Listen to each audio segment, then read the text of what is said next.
jangan ada yang menyentuh Tio.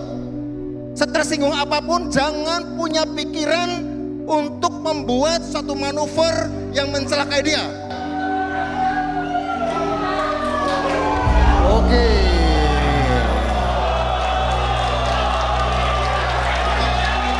Oke. Anda pro demokrasi apa enggak? Anda pro demokrasi atau tidak? Kalau Anda pro demokrasi, ayo kita dialog. Anda pro demokrasi apa tidak? Kabinet anjing, kabinet anjing, kabinet anjing, kabinet bangsa, Prabowo anjing, Prabowo bangsa. Bayangkan Anda sedang berada di dalam sebuah rumah yang fondasinya sudah rapuh, tiangnya digerogoti, rayap selama bertahun-tahun dan atapnya bocor di mana-mana. Tiba-tiba datang seorang tukang yang mulai membongkar lantai dan mencopot kayu-kayu yang busuk untuk diganti dengan beton yang kokoh. Prosesnya sangat bising, kotor, dan membuat rumah itu berantakan untuk sementara waktu. Namun, alih-alih membantu atau memahami bahwa rumah ini sedang diperbaiki, penghuni rumah, khususnya anak-anak mudanya, justru memukuli si tukang bangunan itu. Mereka berteriak bahwa si tukang adalah perusak ketenangan dalam rumah tersebut. Teman-teman, inilah analogi sempurna untuk membaca paradoks gerakan mahasiswa hari ini. Selama puluhan tahun, Istana Presiden seringkali menjadi benteng pelindung bagi para pemburu rente, mafia, dan oligarki. Namun hari ini, di bawah kepemimpinan Presiden Prabowo Subianto, istana berubah menjadi pusat pembersihan dari para koruptor dan mafia. Sayangnya, mata mahasiswa ini telah ditutupi oleh kabut propaganda digital sehingga mereka tidak mampu melihat perbedaan mana negara yang sedang memperbaiki dirinya dan mana negara yang sedang merusak dirinya sendiri. Ketika Presiden Prabowo Subianto mulai membongkar fondasi busuk tata kelola ekonomi kita melalui program bottom up seperti Badan Pengelola Investasi dan Antara, makan bergizi gratis, Koperasi Merah Putih, hingga pembersihan birokrat korup, kita justru melihat fenomena aneh di lapangan dan di berbagai platform media sosial. Pada Senin 15 Juni 2026, diskusi di Joglo Gelanggang Inovasi dan Kreativitas GIK UGM yang menghadirkan para pejabat negara berakhir ricuh. Mahasiswa menolak berdialog, membentangkan spanduk makian dan mengaku muak dengan pemerintahan Presiden Prabowo yang baru berjalan kurang lebih 1,5 tahun ini. Selama 1 minggu ini, ruang publik kita ramai dengan tayangan aksi mereka menolak MBG dan Koperasi Merah Putih. SPPG ini satuan penjilat Prabowo Gibran. Orang-orang ini pergi dari sini. Satuan penjilat Prabowo Gibran. Satuan. Lantas teman-teman, saya itu selalu berpikir, ada apa dengan para mahasiswa ini? Saya tidak melihat ini sebagai demonstrasi politik biasa. Ini adalah gejala dari operasi psikologis yang jauh lebih dalam, yakni pembajakan kesadaran melalui perang asimetris di media sosial. Sehingga mereka hanya mampu melihat hitam putih, bukan dari big picture atau gambaran besar kemana arah bangsa ini sedang berjalan. Karena itu, ikuti konten saya kali ini sampai habis, biar nanti teman-teman tidak gagal paham. Untuk memahami mengapa mahasiswa yang secara akademis bisa dikatakan cerdas, bisa bertindak sekontradiktif ini, kita harus membedah bagaimana informasi digital bekerja memanipulasi otak manusia. Manusia memiliki bagian otak yang bernama korteks prefrontal atau prefrontal cortex yang terletak di bagian depan dahi kita. Ini adalah pusat kendali logika, analisis mendalam, perencanaan masa depan, dan pengambilan keputusan yang rasional. Namun dalam era perang asimetris modern, para oligarki hitam dan mafia ekonomi tidak lagi menggunakan senjata militer untuk mempertahankan kenyamanan mereka. Mereka menggunakan algoritma media sosial sebagai senjata biologis dan psikologis untuk melumpuhkan korteks prefrontal tadi. Yang pertama, media sosial dirancang untuk memproduksi dopamin, yakni hormon kesenangan atau kejutan secara instan.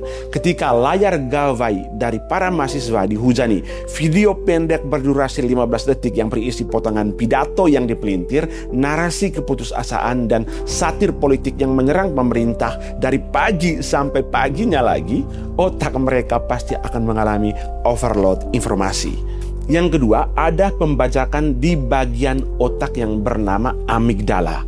Ketika korteks prefrontal kelelahan memproses informasi yang begitu masif, kendali berpikir diambil alih oleh amigdala, yakni pusat emosi, rasa takut dan amarah di otak kita. Akibatnya, kemampuan mereka untuk berpikir kritis dan melihat gambaran besar tadi menggunakan kacamata elang yang bisa melihat gambaran besar, bukan kacamata hitam putih. Dan pada akhirnya kacamata elang tadi atau big picture tadi menjadi lumpuh, teman-teman. Yang ketiga, ada kecanduan kemarahan. Mahasiswa dibuat candu untuk marah. Mereka merasa sedang berjuang demi keadilan, merasa menjadi pahlawan, padahal mereka hanya mengulang-ulang narasi yang sudah disuntikan oleh algoritma yang didanai oleh pihak yang kepentingannya sedang terganggu oleh revolusi yang sekarang dijalankan Pak Prabowo dari istana. Mengapa oligarki begitu masif melancarkan perang psikologis ini ke ranah mahasiswa? Jawabannya sangat jelas, teman-teman, karena Presiden Prabowo Subianto sedang menghancurkan jantung pertahanan mereka yang disebut dengan Serakanomics. Dan ini sudah berulang-ulang kali disampaikan oleh Pak Prabowo bahwa negara ini sebenarnya sedang melawan Serakanomics. Serakanomics adalah sebuah sistem ekonomi yang digerakkan oleh keserakahan dari para oligarki, mafia, para pengusaha yang sangat terorganisir. Sistem ini membiarkan Indonesia mengalami paradoks yang menyakitkan. Kita kaya akan nikel, batu bara, sawit, emas, dan lain sebagainya, tapi devisanya diparkir di luar negeri. Dan untuk temuan dan fakta-fakta terkait ini, teman-teman, silakan membaca buku Paradoks Indonesia yang ditulis oleh Pak Prabowo Subianto. Sementara industri dalam negeri megap-megap karena kekurangan modal, dan itulah fakta yang terjadi selama puluhan tahun. Sistem Serakanomics ini kemudian ditopang oleh segitiga setan yang bernama imperialisme global, oligarki di dalam negeri, dan para birokrat korup yang selama puluhan tahun juga sudah menjadi kaki tangan mereka.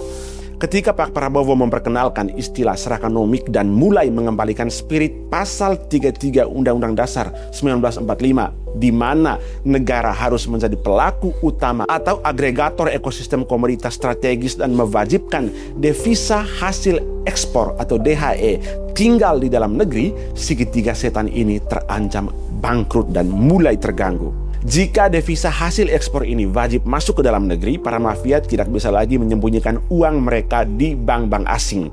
Jika BUMN memegang kendali ekspor komoditas, ruang gerak kartel pangan dan tambang pasti akan mati. Maka satu-satunya cara bagi para mafia untuk selamat adalah dengan menciptakan ketidakstabilan politik. Dan instrumen yang paling efektif untuk itu sepanjang sejarah adalah mengganggu kesadaran dari para mahasiswa. Disinilah letak ironi terbesar yang memilukan, teman-teman. Mahasiswa pada akhirnya turun ke jalan dengan yel-yel yang seakan membela rakyat. Namun agenda yang mereka bawa justru menguntungkan para penindas rakyat itu sendiri. Sekarang mari kita bedah, teman-teman. Para mahasiswa ini menuntut agar menolak makan bergizi gratis. Program ini harus dihapuskan. Bayangkan, teman-teman, program ini dirancang untuk memotong rantai stunting dan kemiskinan struktural dari bawah. Ketika mahasiswa menolak ini, mereka secara tidak sadar sedang mendukung bertahannya generasi masa depan yang lemah dan mudah dieksploitasi oleh para oligarki ini. Pada saat yang sama, para mahasiswa ini juga tidak ingin agar rantai pertumbuhan ekonomi itu bertumbuh dari bawah ke atas sehingga menghancurkan sistem oligarki ekonomi yang sekian tahun merugikan bangsa kita. Aneh kan? Yang kedua, para mahasiswa ini menolak untuk berdialog. Kasus di UGM menunjukkan matinya nalar akademis. Ketika tokoh-tokoh seperti Nusron Wahid, Sudaryono, dan Budiman Sujatmiko datang untuk berdiskusi, mahasiswa ini malah memilih untuk merangsek naik ke panggung dan memaki-maki pemerintah. Teman-teman, dalam psikologi massa ini disebut sebagai confirmation bias yang ekstrim ketika seseorang menolak semua fakta baru karena takut keyakinan ilusinya tadi itu runtuh. Dan keyakinan ilusi tadi itu sudah dipropagandakan melalui media sosial. Ketika teman-teman dan Budiman ini datang untuk menyandingkan fakta, untuk mempertemukan fakta-fakta agar lebih kredibel dan lebih bisa dipertanggungjawabkan, para mahasiswa ini malah bertingkah menolak fakta-fakta baru tersebut.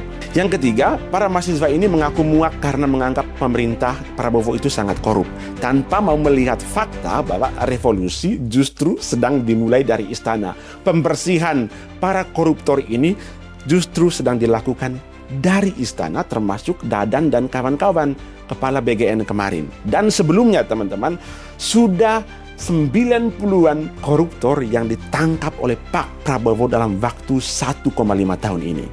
Tapi kok para mahasiswa ini buta ya, tidak melihat fakta-fakta ini. Penindakan hukum dalam beberapa waktu terakhir adalah bukti nyata teman-teman.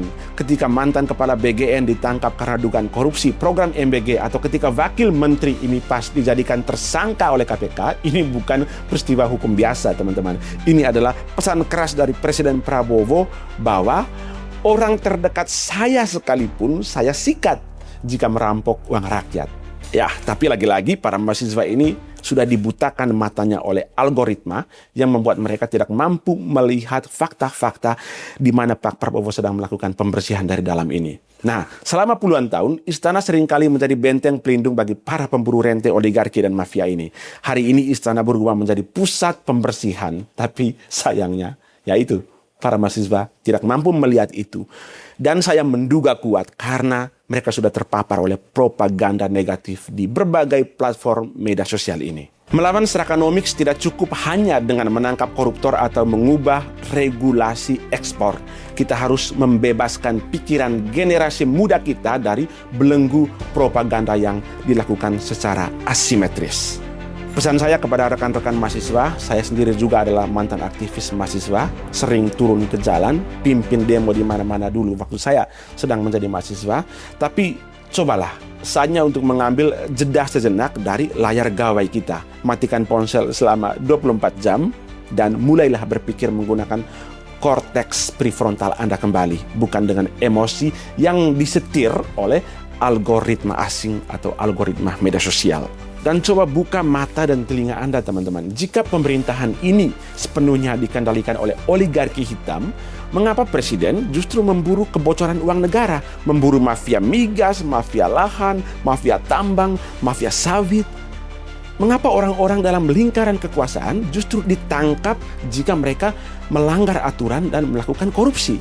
Masalah bangsa ini adalah kroposnya tata kelola ekonomi politik yang sudah berlangsung selama puluhan tahun. Dan Presiden Prabowo sedang mengubah itu, melakukan revolusi, reset total dari yang sebelumnya pertumbuhan ekonomi top down di mana menguntungkan para oligarki, sekarang menjadi bottom up melalui program MBG, Koperasi Merah Putih, Desa Nelayan, Sekolah Rakyat, dan lain sebagainya, supaya meledakkan ekonomi itu dari bawah ke atas.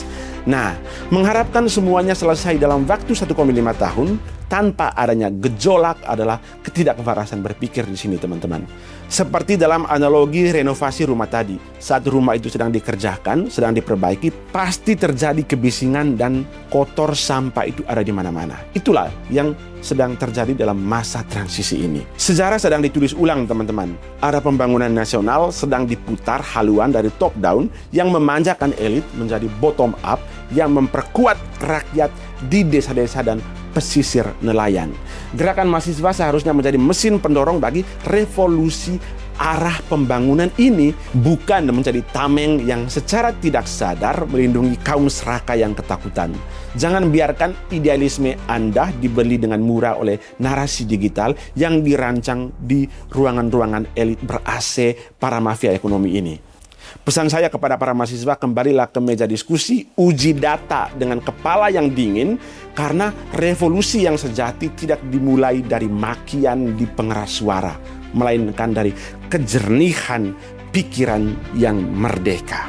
Terima kasih teman-teman sudah menonton sampai pada detik ini, dan sampai jumpa di konten selanjutnya. Silakan berbagi pendapat Anda di kolom komentar.